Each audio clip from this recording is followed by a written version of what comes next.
ವಿದ್ಯುತ್ ಖಾಸಗೀಕರಣ ನಿಲ್ಲಿಸುವಂತೆ ರೈತರ ಪ್ರತಿಭಟನೆ. ರೈತರ ವಿರುದ್ಧ ದರ ಏರಿಕೆ ಹಾಗೂ ವಿದ್ಯುತ್ ಖಾಸಗೀಕರಣ ವಿರೋಧಿಸಿ ಕರ್ನಾಟಕ ರಾಜ್ಯ ರೈತ ಸಂಘ ಮತ್ತು ಹಸಿರು ಸೇನೆ ಹಾಗೂ ಕೆಆರ್ಎಸ್ ಪಕ್ಷದ ಸಂಯುಕ್ತ ಆಶ್ರಯದಲ್ಲಿ ರೈತ ಸಂಘದ ಮುಖಂಡ ರೆಡ್ಡಿಹಳ್ಳಿ ವೀರಣ್ಣ ತಾಲೂಕು ದಂಡಾಧಿಕಾರಿಗಳಿಗೆ ಮನವಿ ಪತ್ರ ಕೊಟ್ಟು ಮಾತನಾಡಿದರು.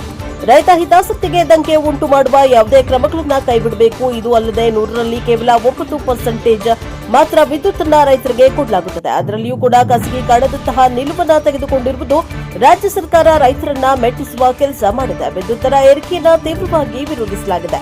ವಿದ್ಯುತ್ ಕ್ಷೇತ್ರದ ಖಾಸಗೀಕರಣದಿಂದ ರೈತರು, ಕಾರ್ಮಿಕರು ಹಾಗೂ ಸಾಮಾನ್ಯ ಜನರ ಮೇಲೆ ಹೆಚ್ಚುವರಿ ಆರ್ಥಿಕ ಹೊರೆ ಬೀಳಲಿದೆ ಎಂದು ರೈತರಲ್ಲಿ ಆತಂಕ ವ್ಯಕ್ತಪಡಿಸಿದೆ.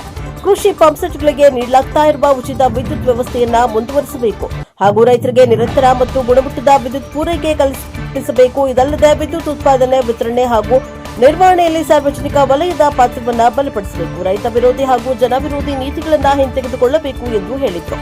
ಒಟ್ಟಾರೆ ಹೇಳೋದಾದರೆ ವಿದ್ಯುತ್ ದರ ಹೆಚ್ಚಳ ಮತ್ತು ಖಾಸಗೀಕರಣದ ವಿರುದ್ಧ ರಾಜ್ಯಾದ್ಯಂತ ಹೋರಾಟ ತೀವ್ರಗೊಳಿಸುವ ಎಚ್ಚರಿಕೆಯನ್ನ ರೈತ ಸಂಘ ತಾಲೂಕು ದಂಡಾಧಿಕಾರಿಗಳಿಗೆ ತಿಳಿಸಲಾಗಿದೆ. ಇನ್ನು ಈ ಸಂದರ್ಭದಲ್ಲಿ ರೈತ ಮುಖಂಡರ ಪ್ರಧಾನ ಕಾರ್ಯದರ್ಶಿ ಚಿಪ್ಪೇಸ್ವಾಮಿ, ಬಂಡೆ ರಾಜಣ್ಣ, ತಿಪ್ಪೇಸ್ವಾಮಿ, ಮಂಜಣ್ಣ, ಕೆಆರ್ಎಸ್ ಪಕ್ಷದ ಮಹೇಶ್, ಮಾರುತಿ, ತಿಪ್ಪೇಸ್ವಾಮಿ, ಓಬಯ್ಯ, ವೀರಣ್ಣ, ತಿಮ್ಮಪ್ಪ, ಕೃಷ್ಣಪ್ಪ ಸೇರಿದಂತೆ ಮುಖಂಡರು ಹಾಗೂ ಕೆಆರ್ಎಸ್ ಪಕ್ಷದ ಮುಖಂಡರು ಹಾಜರಿದ್ದರು. ಬ್ಯೂರೋ ರಿಪೋರ್ಟ್ ಮೌನೇಶ್ ಆಚಾರ್ಯ, ಎನ್ಕೆಎಸ್ ಟಿವಿ 4 ಚಳ್ಳಕೆರೆ.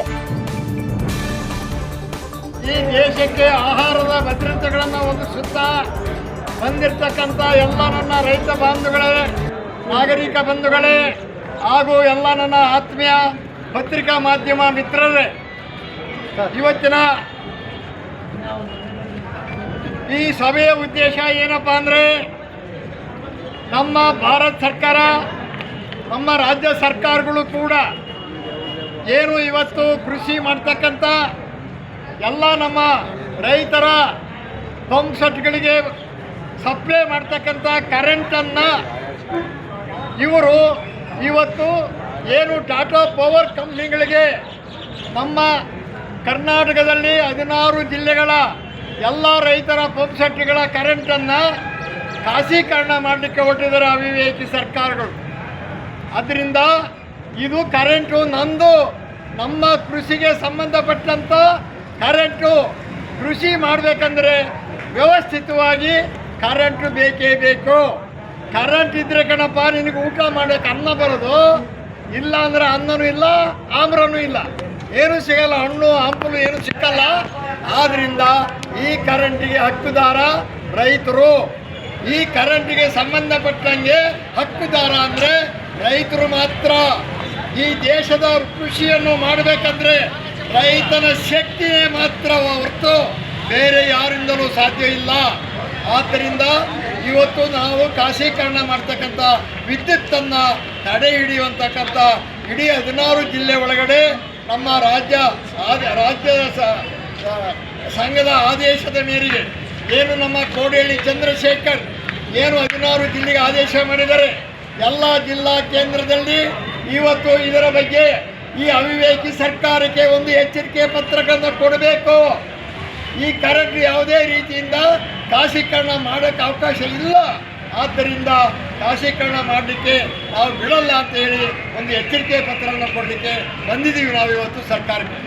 ಆದರೆ ಇವತ್ತು ವಿದ್ಯುತ್ ಶಕ್ತಿ ಈ ಸರ್ಕಾರ, ಅವಿವೇಕಿ ಸರ್ಕಾರಗಳು ಒಂದಲ್ಲ 40 ಅಡುಗುದಾಣಗಳನ್ನು ಖಾಸಗೀಕರಣ ಮಾಡ್ತಾ ಇದ್ದಾರೆ. 40 ಅಡುಗುದಾಣಗಳು,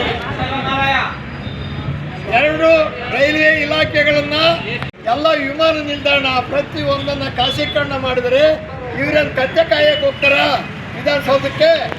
ಎಲ್ಲ ಇವರು ಹೋಗೋದಾದರೆ, ಇವರೆಲ್ಲ ಖಾಸಗೀಕರಣ ಮಾಡೋದಾದರೆ ಇವರ ಬದುಕೇನಪ್ಪ ಅಲ್ಲಿ? ಯಾಕೆ ಇರಬೇಕು ಇವರು? ವಿಧಾನಸೌಧ ವ್ಯಾಪಾರ ಮಾಡ್ಕೊಂಡಿದ್ದಾರ, ಅದೇನು ಮಾರ್ಕೆಟ್ ಮಾಡ್ಕೊಂಡಿದ್ದಾರ ಅವಿವೇಕಿಗಳೇ? ಇದು ಮಾರ್ಕೆಟ್ ಅಲ್ಲ, ನ್ಯಾಯಾಲಯ.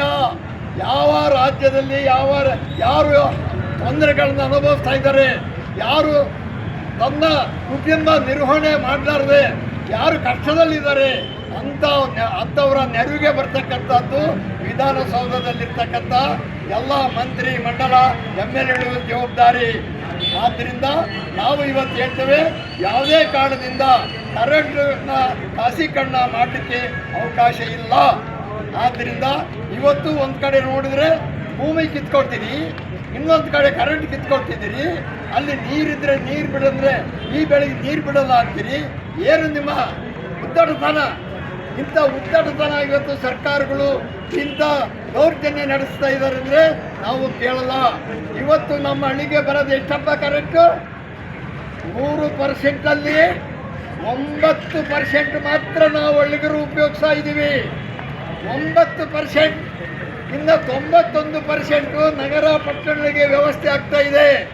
ನಮ್ಮ 9% ಯಾವುದಕ್ಕಪ್ಪ ಅಂದರೆ ನನ್ನ ಹಳ್ಳಿಯಲ್ಲಿ ಇರ್ತಕ್ಕಂಥ ಏನು ಒಂದು ಬೋರ್ವೆಲ್ ಆಗಿರ್ಬೋದು, ಒಂದು ನಾರಿನ ಮಿಷನ್ ಆಗಿರ್ಬೋದು, ಸಣ್ಣ ಸಣ್ಣ ಕೈಗಾರಿಕೆ ಒಳಗಡೆ ಒಂದು ಎಣ್ಣೆ ಗಾಣ ಪಾಣ ಆಗಿರ್ಬೋದು, ಮತ್ತು ಕುಡಿಯ ನೀರಿಗಾಗಿ ನಾವು 9% ವಿದ್ಯುತ್ತನ್ನು ಮಾತ್ರ ಹಳ್ಳಿಗರು ಬಳಸ್ತಾ ಇದ್ದೀವಿ.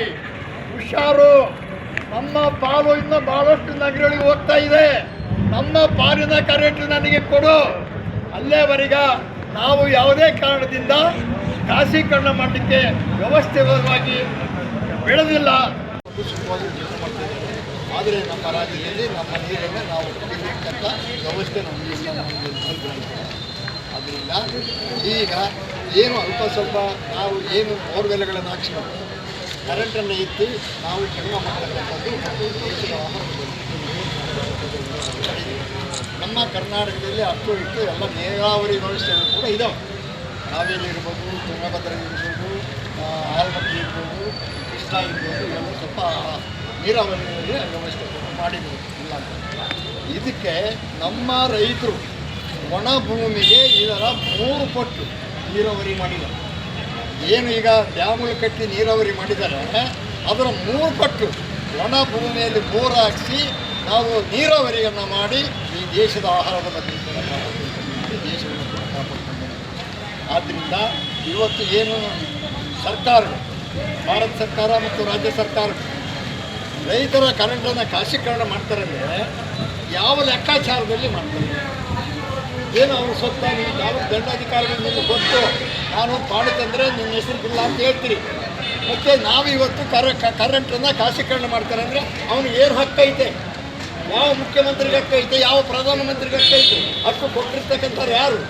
ಆ ಕಾರಣದಿಂದ ಅದು ನಮ್ಮ ಹಕ್ಕು. ನನ್ನ ರೈತರ ಕೃಷಿಗೆ ಸಂಬಂಧಪಟ್ಟಿರ್ತಕ್ಕಂಥ ಕರೆಂಟು ನಮ್ಮ ರೈತರ ಹಕ್ಕಾಗಿರೋದ್ರಿಂದ ನಾವು ಯಾವುದೇ ಕಾರಣದಿಂದ ನಾವು ಕರೆಂಟನ್ನು ಖಾಸಗೀಕರಣ ಮಾಡಲಿಕ್ಕೆ ನಮ್ಮ ವಿರೋಧ ಇದೆ. ಆದರೆ ಇವತ್ತು ಏನು ಸರ್ಕಾರಗಳು ಗೂಂಡಾಗಿರಿ ಮಾಡ್ತಾ ಇದ್ದಾರೆ ರೈತರ ಮೇಲೆ, ರೈತರನ್ನು ಒತ್ತೆ ಹಬ್ಬಿಸ್ತಾ ಇದ್ದಾರೆ. ಒಂದು ಕಡೆ ಭೂಮಿ ಕಿತ್ಕೊಳ್ತಾ ಇದ್ದಾರೆ, ಒಂದು ಕಡೆ ನೀರು ಕಿತ್ಕೊಳ್ತಾ ಇದ್ದಾರೆ, ಒಂದು ಕಡೆ ಕರೆಂಟ್ ಕಿತ್ಕೊಳ್ತಾ ಇದ್ದಾರೆ. ಅಂದರೆ ರೈತ ಬದುಕೋದು ಯಾಕೆ ಬದುಕಬೇಕು? ಎಲ್ಲಿ ಹೋಗಬೇಕು ರೈತ? ಏನು ಇವರು ನಾವು ಬೆಳೆದಿದ್ದ ಅನ್ನ ಊಟ ಮಾಡಲ್ವಾ? ಊಟ ಮಾಡಬೇಕಾದ್ರೂ ಕೂಡ ಅವ್ರಿಗೆ ಮನಸ್ಸಿಗೆ ಬರುತ್ತಲ್ವಾ?